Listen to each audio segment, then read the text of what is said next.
Iniciamos nuestra charla de hoy llamada Inteligencia Artificial y el Quehacer Artístico, a la que nos han invitado, dentro del programa de la Fundación Transformación en Tiempos Violentos y la Gestión de Art of Change, hoy 25 de septiembre en este espacio de excepción que constituye la Benemérita Biblioteca Nacional.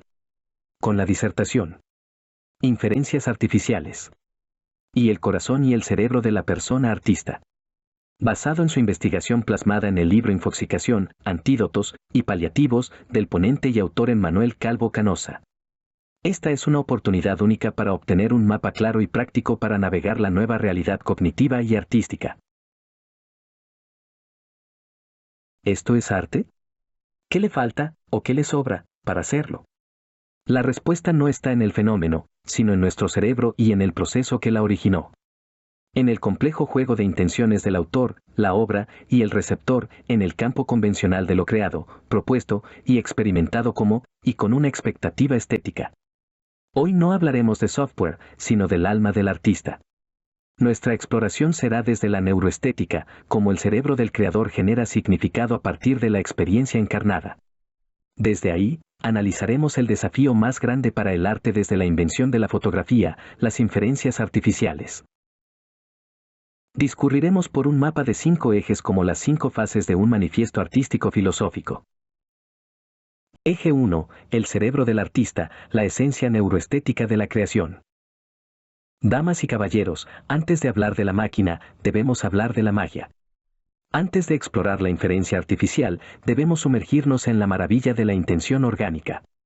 Porque para entender el impacto de la IA en el quehacer artístico, primero debemos responder a una pregunta fundamental: ¿dónde nace el arte? ¿Cuál es la naturaleza de ese impulso que transforma una piedra inerte en una escultura que nos conmueve, o el silencio en una melodía que nos transporta? La respuesta, como les propongo hoy, no está en musas etéreas ni en un designio trascendente. La respuesta, al menos la que podemos empezar a palpar, reside en la arquitectura más compleja del universo conocido, el cerebro humano, indisociable de su cuerpo. Imaginemos, como nos enseña a visualizar Nazaret Castellanos, el estudio interior del artista. La neurociencia nos ha revelado que la creatividad no es un chispazo aislado, sino una danza exquisita entre diferentes coros neuronales. Por un lado, tenemos la llamada red de modo predeterminado, nuestro soñador interior. Es la red que se activa cuando dejamos la mente divagar, cuando conectamos recuerdos lejanos e imaginamos futuros imposibles. Es el caos primordial, la fuente de las ideas más inesperadas. Pero el arte no es solo caos, es caos con un propósito. Y para ello, la red ejecutiva central, nuestro arquitecto riguroso, entra en escena. Esta red nos enfoca, evalúa, estructura y refina.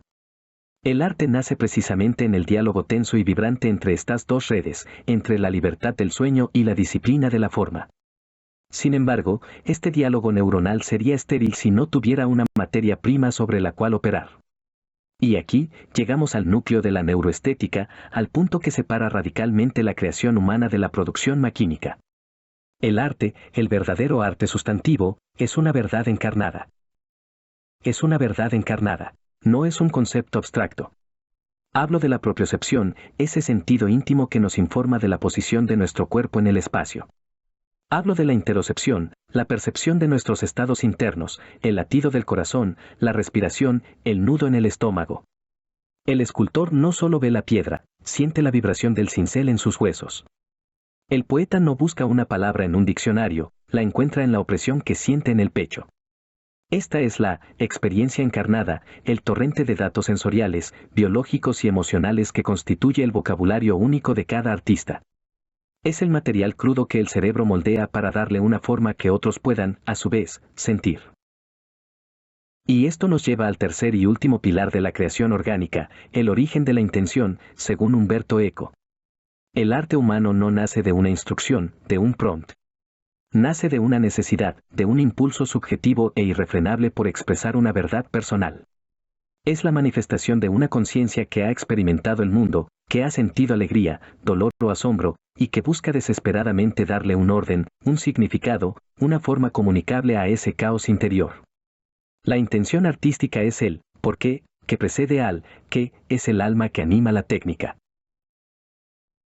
Así, tenemos la Trinidad de la creación humana, un estudio neuronal donde dialogan el soñador y el arquitecto, una materia prima que es la propia experiencia sentida en el cuerpo, y una intención que nace de la necesidad de dar significado al viaje de una conciencia por el mundo. Esta, y no otra, es la línea base. Este es el proceso orgánico, neuroestético y profundamente humano que ahora se enfrenta al desafío más extraordinario de su historia. Teniendo clara la naturaleza de nuestra magia, estamos listos para analizar el taller contaminado en el que el artista de hoy se ve forzado a crear. Eje 2. El taller contaminado, el artista en la era de la infoxicación. Hemos definido la creación artística como un santuario interior, una danza neuronal alimentada por la experiencia encarnada y guiada por la intención. Pero, ¿qué sucede cuando ese estudio sagrado es invadido? ¿Qué pasa cuando el silencio necesario para escuchar la voz interior es reemplazado por un estruendo ensordecedor? Bienvenidos al taller del artista del siglo XXI, un espacio perpetuamente contaminado por el fenómeno que denominamos infoxicación, Alphonse Cournellat. Esta no es simplemente una era de demasiada información. Eso sería una descripción superficial. La infoxicación es una condición ambiental, una atmósfera tóxica para la cognición profunda. Es el resultado directo de lo que he denominado, parafraseando a Marshall McLuhan, la exosomatización cognitiva, el proceso por el cual hemos extendido nuestro sistema nervioso más allá de la piel, conectándolo a una red planetaria de silicio y luz que opera a una velocidad y escala para las que nuestra biología no está preparada. El primer agente contaminante de este nuevo taller es el orden radial algorítmico. A diferencia del antiguo orden del conocimiento, que era centrípeto y buscaba preservar un saber canónico en su núcleo, el nuevo orden es centrífugo y volátil. Su centro no es la verdad, ni la belleza, ni el conocimiento, su centro es una métrica fría y adictiva, la pega del anzuelo, engagement. Su única función es la captura tóxica y retención de nuestra atención. Para el artista, este orden es devastador. El pintor que antes encontraba inspiración en la quietud de su entorno, ahora es bombardeado por un torrente de imágenes en su feed, muchas de ellas generadas por máquinas que inducen una parálisis, una constante y agotadora ansiedad de originalidad. El músico que buscaba una melodía en su mundo interior, ahora compite contra un algoritmo que le sugiere miles de progresiones armónicas ya existentes como paradigmas cuantizados, nunca como un estándar de jazz. Este no es un mero problema de distracción, es un secuestro neurofisiológico. Los algoritmos, en su incesante proceso de prueba y error, aprenden a imitar y a secuestrar la función de nuestro sistema reticular de activación ascendente, nuestro filtro biológico de la relevancia. Lo manipulan con estímulos diseñados para provocar una reacción dopaminérgica inmediata, robándonos la capacidad de dirigir nuestra atención hacia lo sutil, lo complejo, lo verdaderamente significativo. El segundo agente, y el más profundo, afecta a los procesos diamórficos, es decir, a la capacidad humana de dar forma a la materia, ya sea física o conceptual. Esta exosomatización cognitiva crea una paradoja para el proceso creativo, la crisis del lienzo o la hoja en blanco. En apariencia, el artista nunca ha tenido más recursos, acceso instantáneo a todas las obras de la historia, a todas las técnicas. Pero esta abundancia externa ha llegado con un costo interno devastador, la erosión de la atención sostenida y el debilitamiento de la memoria profunda, precisamente las dos facultades que el artista necesita para enfrentar el acto más aterrador y fundamental de todos, el comienzo. La creación artística exige la capacidad de tolerar la incertidumbre, de habitar el vacío del lienzo y, desde ese silencio, extraer algo, si no nuevo, diferente. Exige un diálogo lento y esforzado con la propia memoria encarnada, con ese archivo de sensaciones que definimos en el eje anterior. Sin embargo, el entorno infoxicado nos entrena para lo contrario, para la respuesta inmediata, para el consumo pasivo, para la externalización del pensamiento. Por tanto, la infoxicación no es un problema social ajeno al arte. Es una crisis neuroestética que ataca el corazón mismo del quehacer artístico. Contamina el estudio interior con ruido, secuestra el mecanismo de la atención que nos permite ver el mundo con ojos únicos y, finalmente, debilita el músculo cognitivo que necesitamos para dar el primer paso. En este taller contaminado, en medio de esta crisis de adaptación, aparece una nueva herramienta de un poder sin precedentes, una que promete orden en medio del caos. Se nos presenta como un asistente, un colaborador, un genio en la botella. Y aquí, en este punto crítico, el artista se enfrenta a la encrucijada que definirá el futuro de la creación. La pregunta es, ¿será este nuevo recurso un paliativo que complete la sumisión, o se convertirá en un nuevo tipo de apoyo funcional que nos permita esculpir la realidad de formas que nunca antes habíamos imaginado? Eje 3. La nueva herramienta, paliativo o prótesis. La IA en el proceso creativo. Nos encontramos, pues, en el taller contaminado. El artista, asediado por el ruido de la infoxicación y con sus facultades para la concentración profunda bajo ataque, se encuentra con una nueva herramienta sobre su mesa de trabajo. Algo que le ofrecen en el árbol del conocimiento de nuestra era como una herramienta de un poder inaudito que le susurra una promesa irresistible, la de la eficiencia, la de la productividad, la de un atajo para escapar del angustioso horror vacui. Aquí, en este preciso momento, el creador se enfrenta a la encrucijada que definirá no solo su obra, sino el futuro mismo del quehacer artístico. Porque esta supuesta herramienta, la inteligencia artificial, no es un objeto o proceso pasivo. Es un agente que reconfigura el asunto mismo de la creación, y la forma en que el artista la sujete determinará si se convierte en un veneno confortable o en una extensión funcional de su voluntad. Exploremos el primer camino, el más seductor y, a la vez, el más peligroso. Es el camino de la IA como paliativo artístico. Un paliativo, recordemos, no cura la enfermedad, solo alivia los síntomas para hacerla tolerable. En el arte, el síntoma es la ansiedad de la creación, el esfuerzo de la síntesis. El paliativo de la IA ofrece calmar esa ansiedad delegando el núcleo del proceso creativo. Es pedirle a la máquina que escriba un poema sobre la soledad al estilo de Rilke, o que genere una imagen final de un bosque encantado. Es, en esencia, usar la tecnología para evitar el viaje, para obtener el destino sin el esfuerzo y el costo de peaje del camino. Este no es un temor hipotético.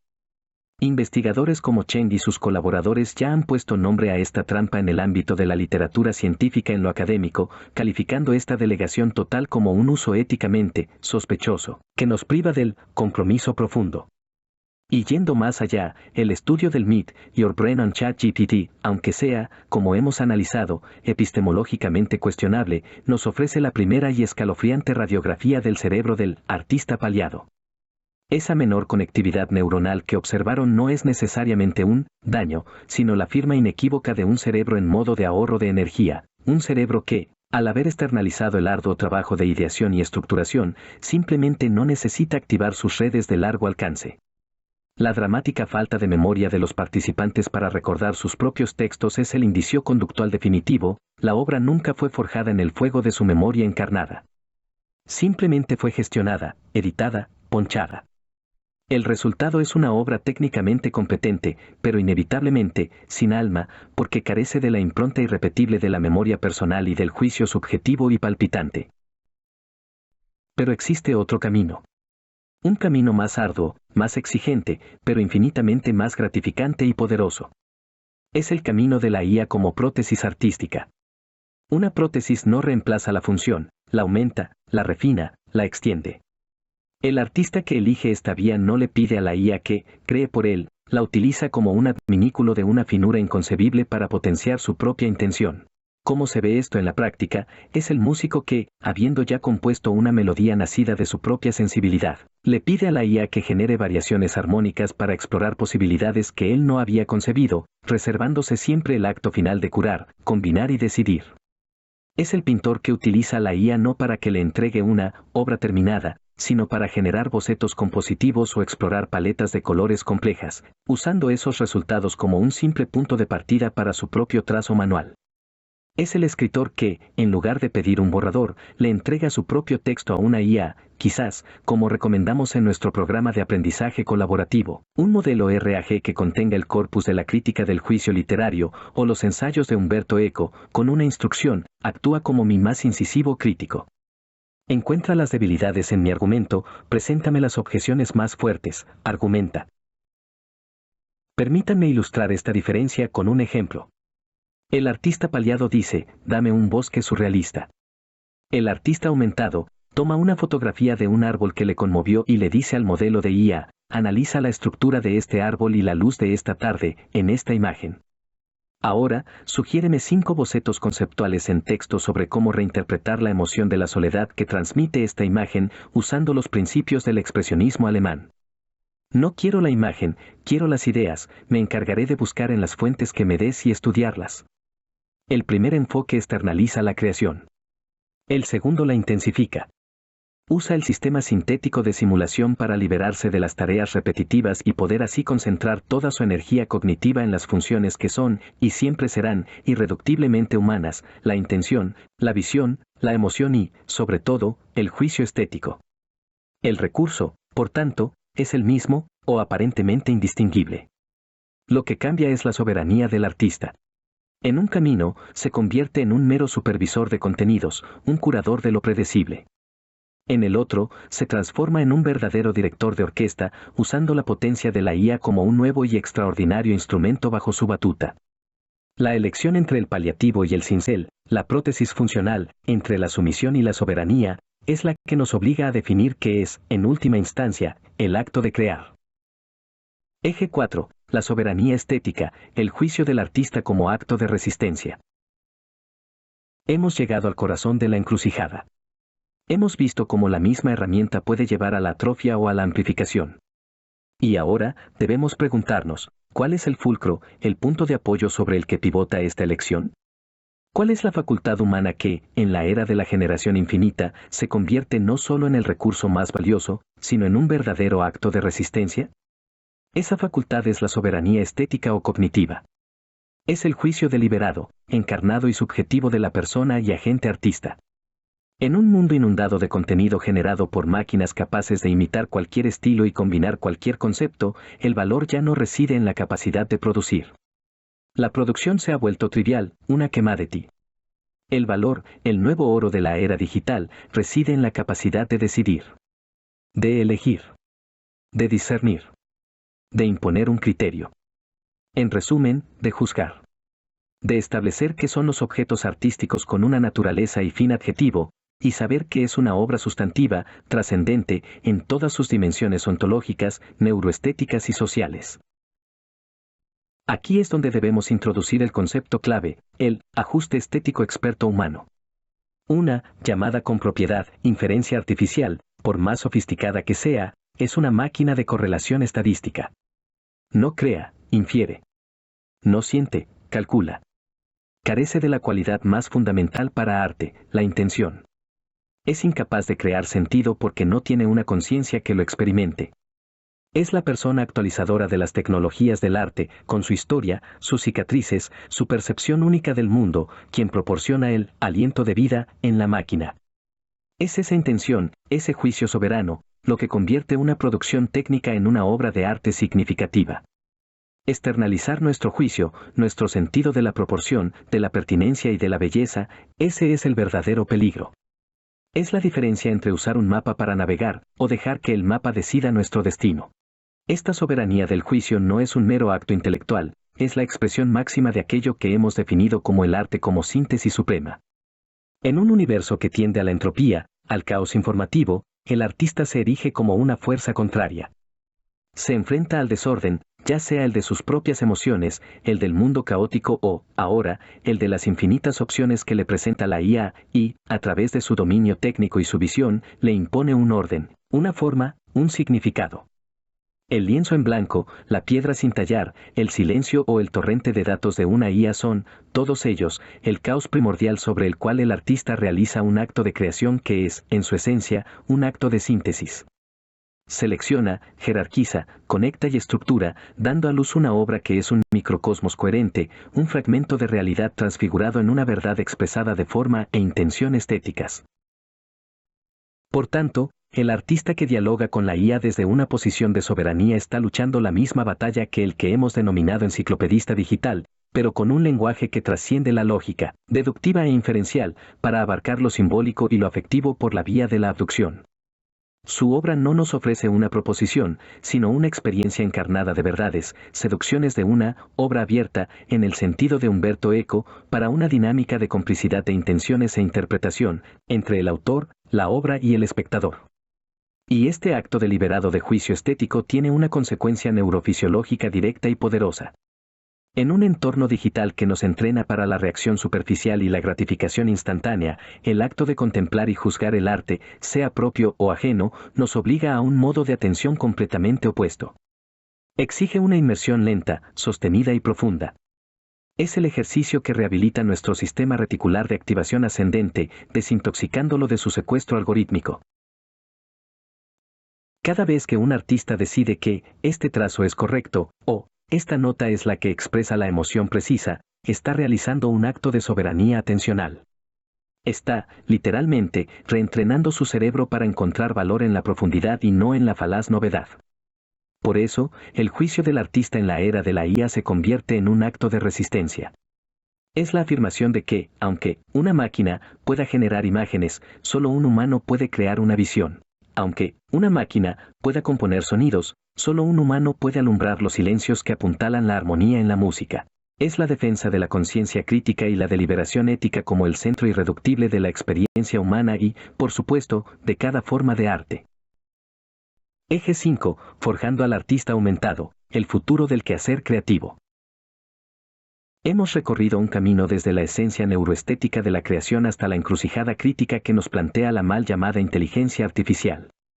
Hemos defendido el juicio soberano del artista como el acto de resistencia fundamental. Ahora, es momento de mirar hacia el horizonte. Si este es el desafío, ¿cuál es la respuesta? Si este es el veneno, ¿cuál es el antídoto a largo plazo? La respuesta no es una tecnología, sino un nuevo arquetipo, una nueva forma de entender a la persona creadora en el siglo XXI. Les presento la figura del artista aumentado. Este no es el artista transhumano, que fusiona su conciencia con el conjunto sintético. Tampoco es el artesano nostálgico que le da la espalda a los recursos de su tiempo. El artista aumentado es la encarnación de la soberanía estética en la práctica. Es tú, enciclopedista digital, con el delantal manchado de pintura o las manos sobre las teclas de un piano. Es un humanista en su propósito, la creación de significados, pero es un maestro de las herramientas tecnocientíficas en su método. Ha aprendido que el prompting puede ser un nuevo tipo de pincel, que el algoritmo puede ser un nuevo tipo de asistente de taller, pero que la visión, la intención y la responsabilidad final son enteramente suyas, y, además, entendiendo las dimensiones éticas y morales de cara a sus congéneres de la historia anterior, su presente en marcha y del futuro. Más que el usuario pasivo de un instrumento, es el jinete que guía la inmensa potencia de la inferencia artificial hacia fines dictados por su propia y única sensibilidad. Pero este arquetipo no nace por generación espontánea. Surge de una disciplina y, crucialmente, de una nueva forma de educación. Si hemos de forjar a esta nueva generación de creadores, no podemos seguir enseñando el arte como si nada hubiera cambiado. Necesitamos, y con urgencia, una pedagogía para el taller vigente y del futuro. La educación artística ya no puede centrarse únicamente, aunque sí debe mantener sus raíces allí, en la técnica manual o en la historia y las teorías del arte. Debe incorporar, en su núcleo, una pedagogía de la soberanía. Esto significa enseñar a los jóvenes artistas no a usar la IA, sino a dialogar críticamente consigo mismos proyectado en el modelo de RAG y el agente de su inferencia artificial. Significa capacitarnos todos en las meta-habilidades de la supervisión, la detección de sesgos, el juicio ético y la síntesis de orden superior. Significa darnos las herramientas intelectuales y la fortaleza de carácter para no sucumbir a la promesa del paliativo que el sistema mercadológico y hegemónico nos quiere asignar. Y esta misión pedagógica adquiere una gravedad y una urgencia que trascienden el mundo del arte cuando consideramos el factor neurobiológico.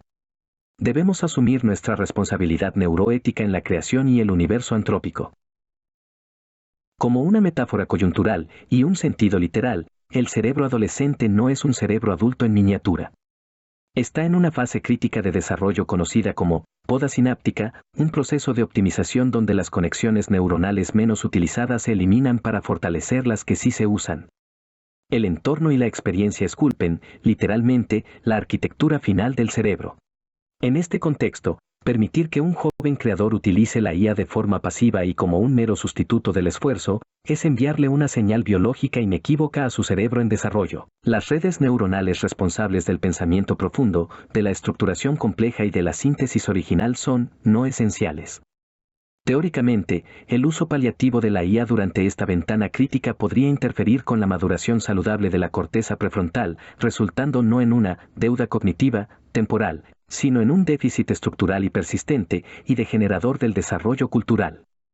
Por ello, enseñar a los jóvenes, y entre nosotros mismos, a ser artistas aumentados no es una opción educativa, es una intervención neuroética ineludible. Es nuestra responsabilidad asegurarnos de que esta potente tecnología se convierta en un andamio para construir una arquitectura cerebral más rica y compleja, y no en un agente accidental de atrofia cognitiva y estética. El futuro del arte, por tanto, no depende de la próxima actualización del software al que las estructuras hegemónicas nos quieran dar acceso como gracia.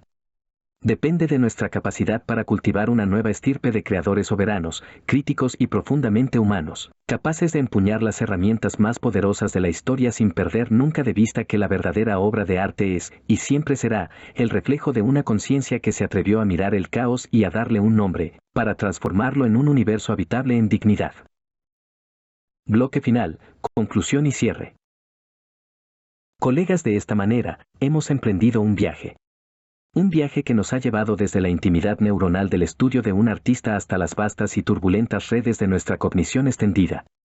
Hemos visto cómo la creación no es un acto etéreo, sino un proceso biológico, encarnado y profundamente intencional.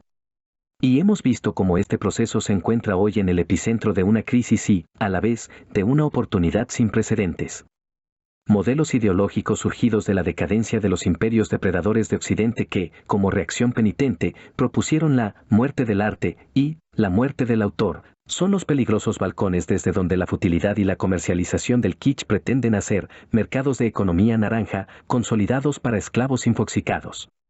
La llegada de la mal llamada inteligencia artificial, en el contexto de un mundo ya infoxicado, nos ha situado en una profunda bifurcación en el destino cognitivo y creativo de nuestra especie. El camino fácil, el del paliativo, nos ofrece el alivio de la carga creativa a cambio de nuestra soberanía. Es un camino que, como hemos visto, conduce a una obra sin alma y a un cerebro en reposo, a una dependencia confortable que erosiona la esencia misma del quehacer artístico humano y humanizado. Pero hemos trazado también otro camino. Un camino más exigente, sí, pero infinitamente más prometedor. Es el camino del artista aumentado. El camino de la soberanía estética, del juicio como acto de resistencia y de la inferencia artificial como una prótesis al servicio de una intención humana inquebrantable. Quiero proponerles una conclusión final, una que se destila de todo nuestro análisis. La llegada de la inteligencia artificial no significa la cima utópica o apocalíptica de la muerte del artista.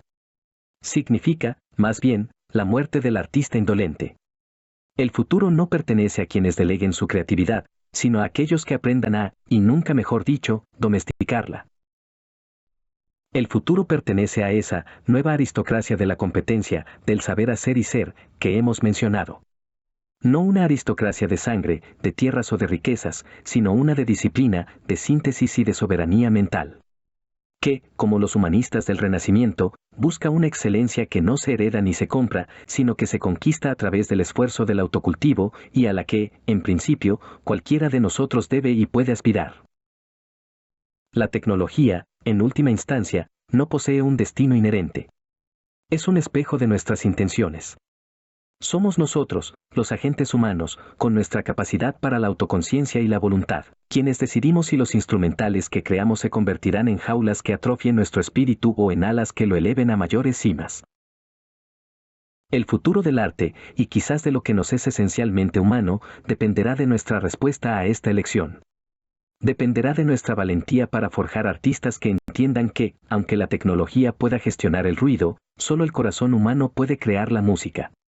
Artistas que sepan, con una certeza inamovible, que la verdadera obra de arte no es la que la máquina genera, sino la mente soberana que es capaz de dirigirla hacia la belleza, la verdad y la creación de un significado perdurable.